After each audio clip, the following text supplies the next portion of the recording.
இன்றைக்கு இந்தியாவிலும் சரி தமிழகத்திலும் சரி எத்தனையோ இயக்கங்கள் இருக்கின்றன. எந்த இயக்கத்திற்கு இப்படிப்பட்ட சோதனை வந்தது கிடையாது.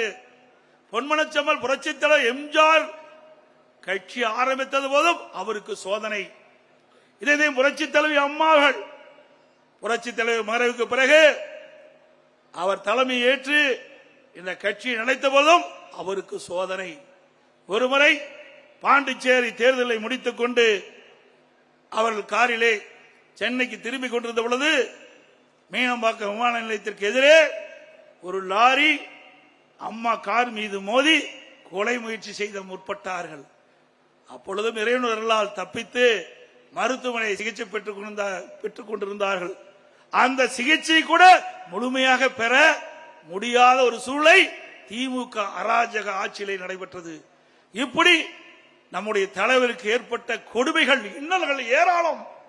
அதையெல்லாம் முறியடித்துத்தான் இன்றைக்கு அனைத்து இந்திய அண்ணா திராவிட முன்னேற்ற கழகம் மக்கள் சக்தி படைத்த மக்கள் செல்வாக்கு படைத்த இயக்கமாக இன்று இருந்து கொண்டிருக்கின்றது.